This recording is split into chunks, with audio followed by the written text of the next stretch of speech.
You just heard the White House talking about Twitter fact-checking President Trump and his tweets. I talked with Facebook CEO about that very issue, as well as the president's threat to shut down social media platforms, and much more. Take a look.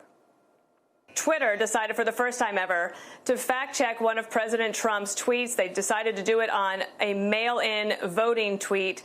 And I wondered what you thought about that decision, because the last time we spoke, you had just announced your policy of not weighing in on political speech. And I wondered if you thought that Twitter may have made the wrong decision here.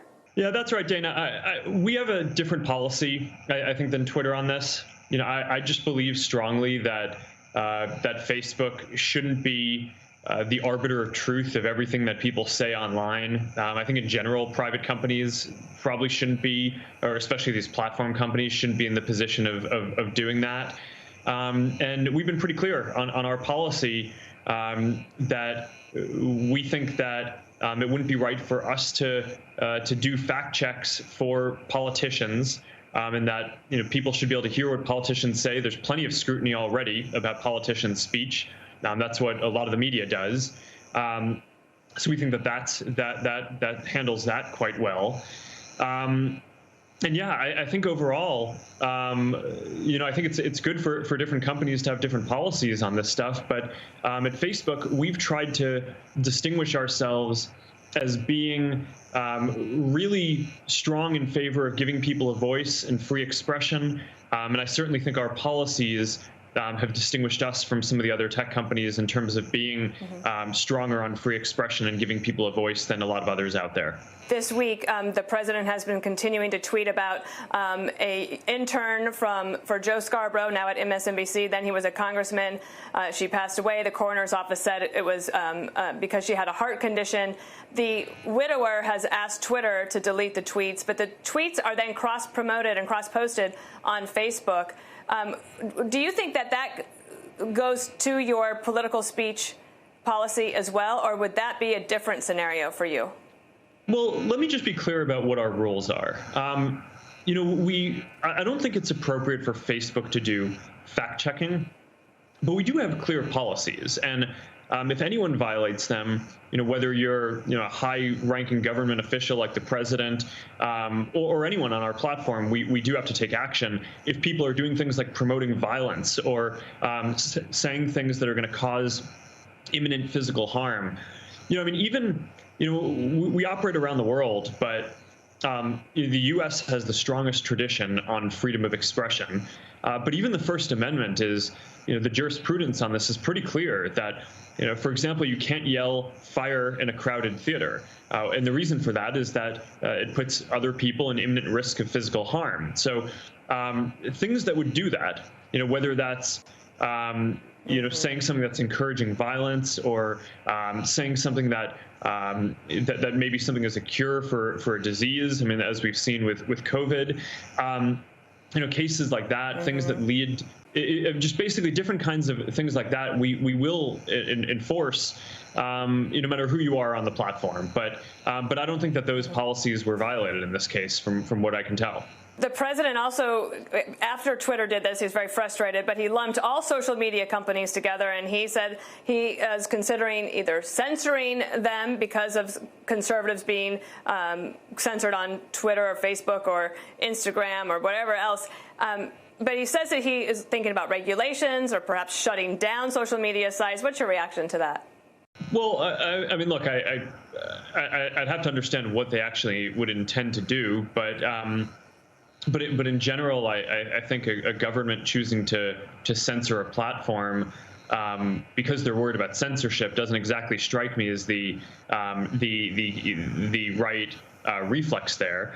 But in general, we're in the platforms in general, I think, have this difficult balance of, we try very hard to give people a voice. And we get a lot of criticism from some people who think that we censor too much when it comes to taking down speech that we think could lead to harm.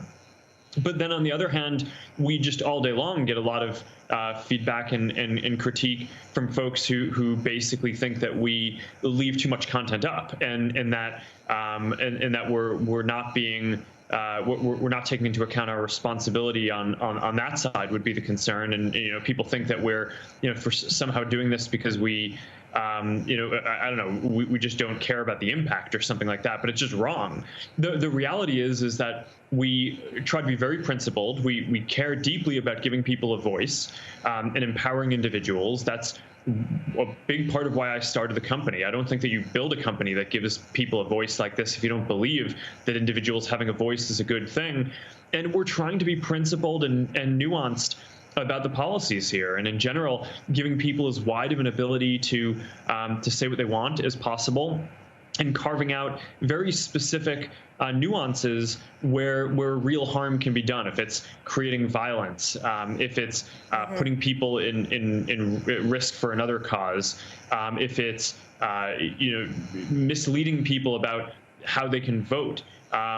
Because you tell them that how you vote or when you vote is different from when it actually is. And we have specific policies on those things, but broadly speaking, we try to give people as much latitude in having a voice as possible. That's certainly what I believe in.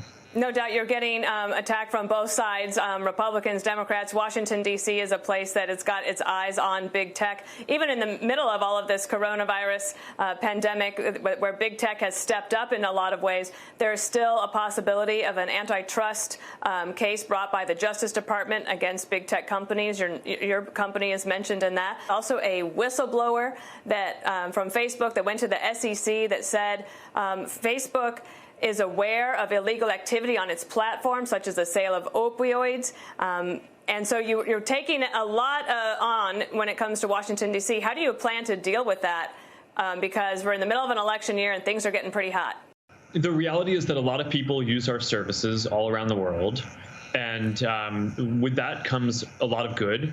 People are able to stay connected with people who they care about, which is especially important during a time like we've had over the last few months, when there's a crisis or when you can't physically be with the people who you care about in person. I think stuff like that really matters in some ways today more than ever. That's a lot of positive.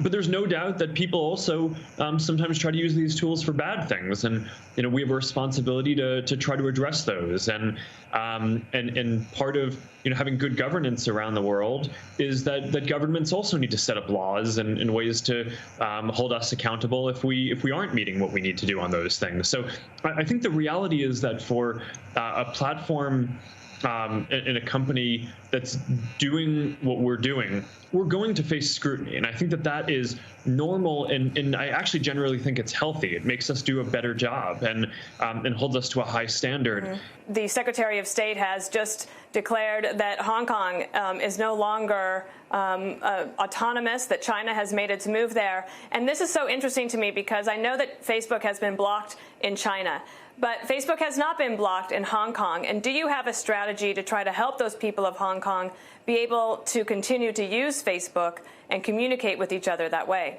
I think, like everyone else, we're going to have to see how this evolves over time. But you're right in what you said. I mean, we basically operate everywhere in the world except for a couple of countries, China and North Korea, and maybe a couple of other small ones that have pretty oppressive policies. But the reality here, like you're saying, is that China has just approached the internet very differently from the U.S. and even Europe and most other places. They have different values, and that's led to an internet framework, and that just prizes different things, and that's been very difficult, and is certainly one of the reasons why we're not in China today. We don't offer our consumer services there. We were just never able to come to agreement on what it would take to operate there. So I do think we're going to have to watch this situation closely. Right now, people across Hong Kong really love our services. They use WhatsApp because it's encrypted and they know it's going to be secure, so they can they know that they can message each other safely. without being watched. People use Facebook in order to stay in touch with their friends and family around the whole world. And I certainly hope that we'll find a way to keep offering the services over the long term. You have said that you are concerned about China's approach to the internet. Do you think that's something that the United States needs to be wary of? Yeah, and it is. But, for all that is said about the conflict between the United States and China, ideologically, kind of the direct conflict between the two countries, where I actually see this playing out is in a lot of other countries. So right now, you have a lot of countries that are basically trying to figure out what values and what kind of rules they want in place for the internet in their country. And I think right now there's a real battle of ideas where a lot of countries, in most countries around the world, American internet companies, and including us, are the main tools that people use to communicate. And around the world, what we're seeing is that a lot of these countries are figuring out what rules they want for the internet. And a lot of them look at China and say, hey, it's kind of nice that in China the government gets so much control over what companies do and what and kind of can see everything that citizens are doing. Maybe we should adopt rules that are more like them. And frankly, I get very worried about that. I hope that 5-10 years from now, the rules of the internet are closer to what we have in the U.S. And kind of Western democracies than what China is pitching that other countries adopt around the world. Let's talk a little bit more about the pandemic. You made a pretty big announcement about working from home, and I know that collaboration has been a really big part of your company and the success there, and innovation, and perhaps like the accidental meeting in the hallway where you come up with an idea.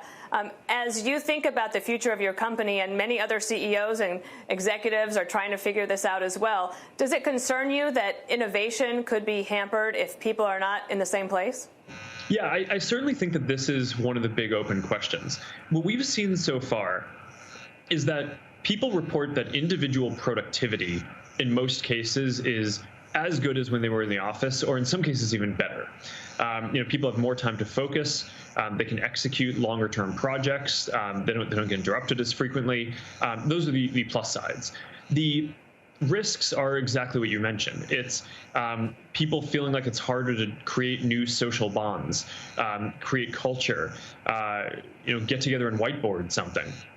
And right now, a lot of the tools that we have, whether it's video conferencing or chat, are pretty transactional, right? If you want to host a meeting or send a note to someone, you can do that. But we don't have great tools yet that basically enable people to just hang out together and simulate hanging out around the water cooler or the whiteboard and just in brainstorming stuff. And I think that stuff will all need to get built. So those are things that we're focused on doing at Facebook, both for internal tools for our own company and that we'll offer to other companies through our workplace tools, which is that's our enterprise software app that's growing very quickly. It now has 5 million paying users.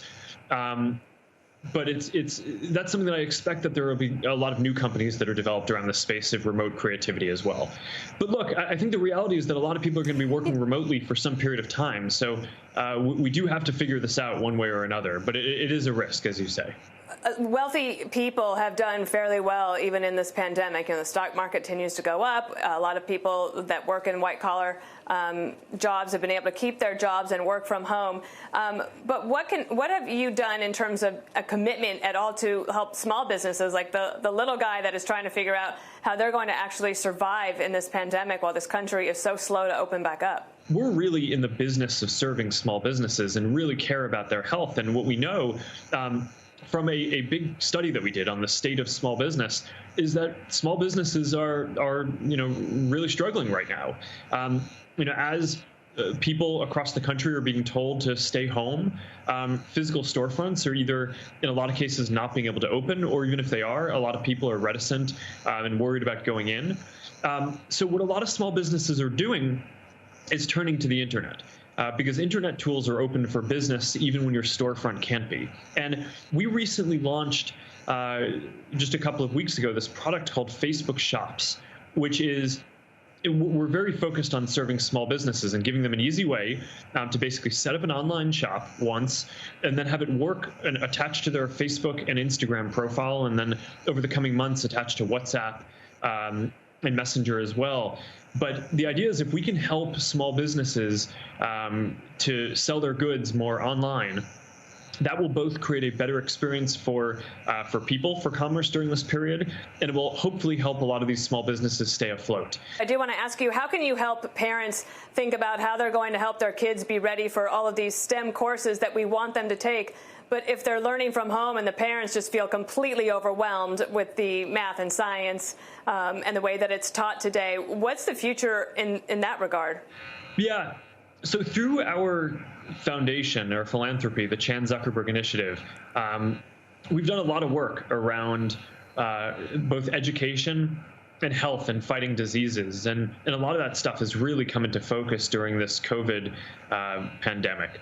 And on the education side, we helped build a tool called the Summit Learning Platform that is used in more than 400 schools around the country. 80,000 students use it. But I think one of the big open questions that we're thinking about is, how do you not only do the education, right, the STEM part, like you're saying, but how do you look out for these students' emotional and mental well-being, and how do you make sure that they continue getting the mentorship that they need, which is really one of the main things that teachers provide.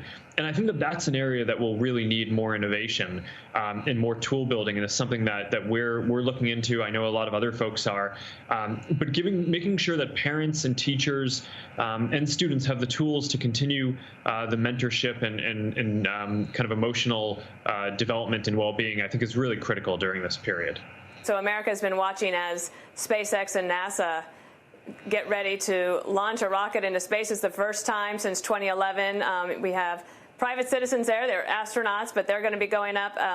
Pretty exciting, of course. And I wondered, like, do you personally have any interest in going up into space? I mean, I'm not sure I want to go into space. I'm much more focused myself on things like virtual reality, which would let anyone teleport anywhere in the world or in the universe that they want without having to physically strap themselves to a rocket.